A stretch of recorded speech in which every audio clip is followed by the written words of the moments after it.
हाय guys, welcome और welcome back to my channel. So आज ना मैं एक मेरा पूरा पॉडकास्ट का रिव्यू नहीं है, बट मुझे एक पॉइंट रेज़ करना है रिज़ा के रिगार्डिंग। हम सब ने देखा है कि जब भी वो सबा के ब्लॉग में दिखती है तो बिल्कुल एकदम अस्त व्यस्त दिखेगी, डायपर साफ़ करते दिखेगी, काम करते दिखेगी, मतलब पूरा ऐसा दिखेगी कि मतलब बिज़ी है। ना ही उसके कपड़े पहनने का ढंग, कोई चीज़ों का ढंग नहीं है। और ऐसा नहीं है कि आप ही को ढंग नहीं है, आप ही अपने टाइम पे हीरोइन से कम नहीं थी भाई। अगर आपको भरोसा नहीं हो ना तो स्क्रॉल करके देख लेना, सबसे पुरानी रील्स देख लो, इसके हाईलाइट देख लो। आप भी बहुत सही दिखती थी, आप ही हर चीज़ पहनती थी, साड़ी, सूट, शॉर्ट्स छोड़ करके बाकी हर चीज़ पहनती थी अपने टाइम पे। और क्या दिखती थी भाई, जो ट्रांसफॉर्मेशन करवाया था दीपिका ने सबा का, बहुत सही दिखती थी। आप अभी भी जाके देख सकते हो। मतलब ये 2 से 3 सालों में इसके पूरा चेहरा का सत्यानाश हुआ है, पूरा बॉडी का सत्यानाश हुआ है। उसके पहले ये बहुत प्यारी दिखती थी, अपनी शादी तक भी बहुत प्यारी लगती थी, एकदम पतली सी दिखती थी। और उसके नैन नक्श अच्छे हैं यार, ऐसा नहीं है कि उसके नैन नक्श अच्छे नहीं, उसके नैन नक्श अच्छे दिखते हैं। तो दैट सेट बहुत अच्छी दिखती है। लेकिन उसने क्या हाल बना के रखा है रिज़ा का। रिज़ा को आप कभी भी उसके ब्लॉग में देखो, कभी भी वो अच्छी नहीं दिखेगी। ऐसा हमने एक बना लिया है कि रिज़ा अच्छी नहीं दिखती है। लेकिन अभी जब वो नहीं है, सबा नहीं है, सबा मौदा गई है, तो क्योंकि ईद वो दीपिका के साथ मना रही है। दीपिका ने क्या उसका ट्रांसफॉर्मेशन करवाया है। एंड आपने अगर ध्यान दिया होगा तो इससे पहले जब वो मौदा गई थी सबा, तो ये जो रिज़ा थी वो दीपिका के साथ थी, तो दीपिका उसको लेके हॉस्पिटल गई थी, उसका PCOS का टेस्ट वगैरह करवाई थी। मतलब इट्स लाइक कि लोग थोड़ा बहुत तो कंसर्न रखता है। हालांकि देखा जाए तो है तो इगोइस्ट बहुत ज़्यादा है दीपिका, भले वो कंटेंट के लिए करती हो या अपनी नंद को शेड करवाने के लिए करती हो, जो भी रीज़न हो, I really don't know. But फिर भी अगर आप देखोगे ना, शेड करवाने के चक्कर में, किसी चक्कर में एटलीस्ट वो कंसर्न तो दिखाती है। पिछले बार वो लेके गई थी डॉक्टर के पास, इस बार वो कितनी प्यारी दिखती है। मैं आपको स्क्रीन पर दिखाती हूँ कितनी प्यारी लग रही थी। आपको लग रहा है कि ये रिज़ा है? रिज़ा कितनी प्यारी लग रही है। उसका सटल तरीके से मेकअप कराया गया, उसका ड्रेस देखो, उसका मेकअप देखो, उसका हेयर स्टाइल देखो। उसके हेयर स्टाइल में भी ना उसको अपने बाल को कर्ल करा है, इतनी प्यारी लग रही है। लग ही नहीं रहा है कि रिज़ा है। जस्ट इमेजिन कि अगर ये दीपिका के छत्र छाया में रहती तो कितनी सही दिखती, और इसका क्या ट्रांसफॉर्मेशन करके रख दी थी दीपिका। यार ये इतनी बेवकूफ़ कैसे हो सकती है? क्यों ये सबा को नहीं छोड़ रही है? सबा के साथ इसको मिल ही क्या रहा है? सबा को तो बहुत कुछ मिल रहा है, इसके वजह से उसका कंटेंट बहुत अच्छा लगता है, वो उसके कंटेंट में रहती है तो उसका कंटेंट अच्छा बन जाता है। लेकिन इसका खुद का लाइफ कितना झंड पड़ा है, आपने देखा है कितनी झंड लगती है ये। मैं ऐसे यूट्यूब स्क्रॉल कर रही थी और मुझे अचानक से ये पिक दिखा, तो मैं ना देखी, बोले क्या है ये रिज़ा है क्या? एंड मुझे बिल्कुल भरोसा नहीं हुआ कि रिज़ा है, क्योंकि वो बहुत प्यारी लग रही थी, टू बी वेरी ऑनेस्ट। और ऐसा नहीं मैं बोल रही हूँ कि इससे पहले वो ऐसी नहीं दिखती थी, एक्चुअली वो अच्छी दिखती है, बट उसका ना कभी भी इस तरह से मेकअप वगैरह या उस तरह से उसको ड्रेस वगैरह नहीं दिया जाता। वो हमेशा बेकार सी ड्रेस पहनती है, इवन वो पार्टी वगैरह में भी जाती है ना तो बेकार ही ड्रेस वगैरह पहन के जाती है। मैंने पहली बार इसको इतनी प्यारी देखा एंड मैं बोली भाई क्या है भाई, ये अचानक से कैसे ट्रांसफॉर्मेशन हो गया। एंड फिर मुझे याद है कि अच्छा ये अपनी अभी भालू आपी की छत्र छाया में नहीं है, इसलिए ऐसी दिख रही है। एंड तब मुझे पूरा समझ में आया। एंड तब मैं देखी इसके सारे पिक्स, इसके इंस्टा पे देखो, बहुत अच्छी लग रही है।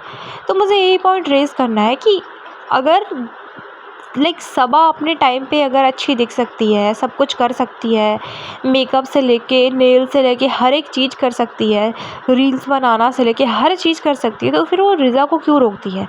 एंड उसके अंदर पोटेंशियल है, वो कर सकती है। अभी भी देखोगे ना, अगर आप किसके ब्लॉग में देख रही थी, हाँ मैं शोएब के ब्लॉग देख रही थी। शोएब के ब्लॉग में मैंने देखा कि वो 2 टाइप्स के नेल्स लेके आई थी। उसको नेल्स का बहुत शौक है।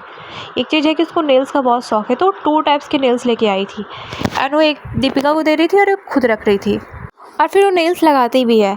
तो ये चीज़ें जब उसको शौक है, तो बात यही है ना कि जो उसको पसंद है, जो जिस चीज़ों का उसको शौक है, वो हमें उसके ब्लॉग में क्यों नहीं दिखता है?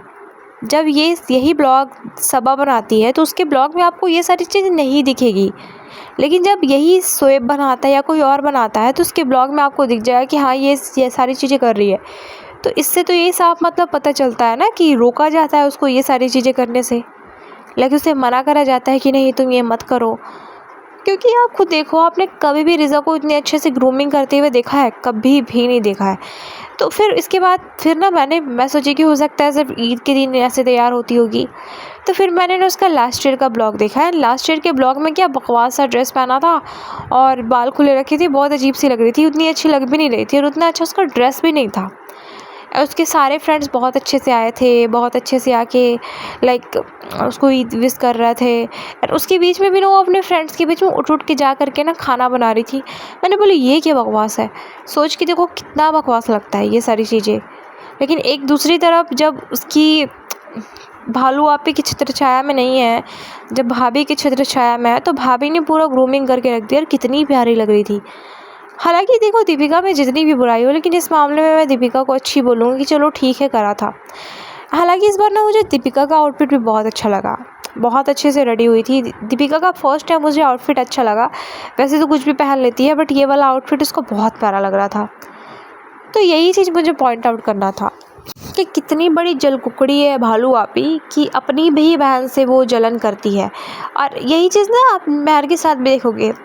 आपको याद होगा कि जब फर्स्ट टाइम हमने महर को देखा था, अभी मतलब रिसेंटली जब वो मौत आ गई है तब की बात कर रही हूँ।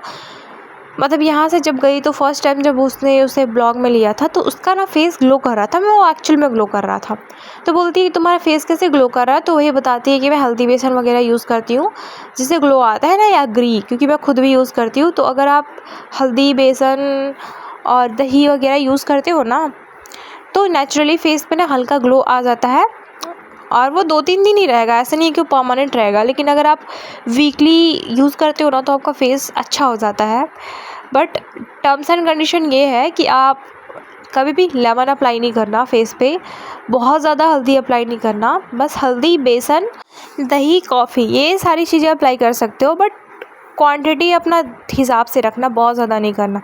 तो इससे होता है, तो वो वही करके आती है तो बोलती है कि अरे तुम्हारा तो बहुत अच्छा ग्लो कर रहा है। फिर दूसरे ही दिन से वो भी पूरा स्किन केयर करने लगती है कि नहीं स्किन केयर तो मैं नहीं छोड़ सकती हूँ चाहे कुछ भी हो जाए।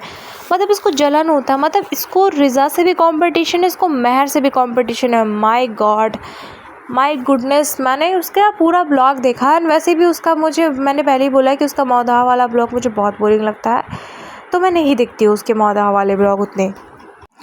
हाँ, पर मुझे एक चीज़ और बोलना है, उसकी तो मैं अलग से फील्डिंग सेट करूँगी। बट एक चीज़ मुझे पॉइंट आउट करना है यहाँ पे कि ये जो गुटखा किंग है कितना बताएगा भाई कि तुमने मस्जिद पेंट करवाया है, कितना तो बताएगा भाई।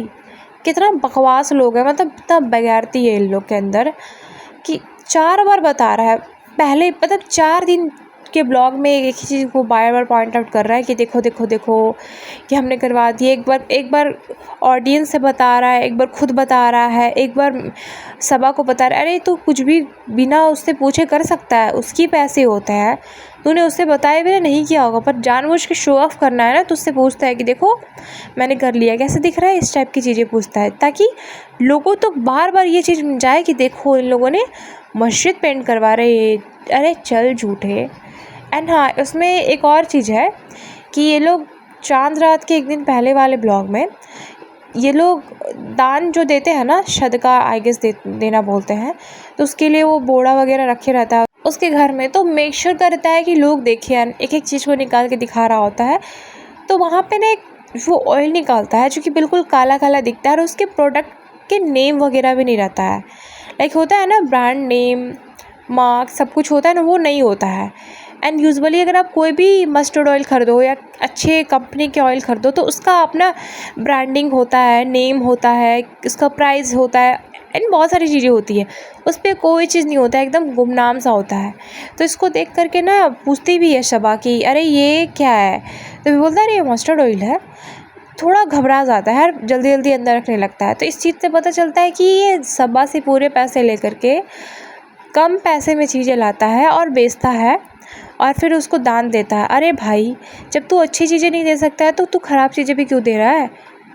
जो लोग अच्छी चीज़ें नहीं खा रहे चल ठीक है, लेकिन तुम्हारे ख़राब चीज़ें खा के तो उनको हेल्थ ख़राब हो जाएगा, उसके लिए वो पैसे तू देगा आके? मतलब इस तरह की चीज़ें देख के ना सच में बहुत खून खौलता है कि भाई तुम किस तरह के इंसान हो। इतने पैसे तुम्हारे पास, तुम चाहो तो ईज़िली अच्छे कंपनी के दे सकते हो, बट फिर भी तुम ऐसी चीज़ें कर रहे हो। 2-4 पैसे बचाने के चक्कर में अपनी फैमिली हुई ना, क्योंकि इसने बोला कि हम उनको देंगे जिनको सबसे ज़्यादा ज़रूरत है, अपने ही आसपास के लोगों को देख लेंगे। तो अब इसके आसपास तो इसके रिलेटिव्स वगैरह भी तो रहते हैं। तो भाई अपने रिलेटिव्स को, हेल्थ को लाइक ख़राब करने पे तुला हुआ है 2-4 पैसे बचाने के चक्कर में। अरे ये ऐसी चीज़ें करता होगा, सबा से मांग लेता होगा पैसे कि ये करूँगा वो करूँगा, और कम पैसे में वो चीज़ें करके पूरा पैसे बचा के पॉकेट में रख लेता होगा। इतना तो पॉकेट मार है ये लुटेरा गुटखा किंग। खैर उस वाले पॉडकास्ट को तो मैं अलग से रिव्यू करूँगी। तब तक के लिए bye bye, take care and see you soon.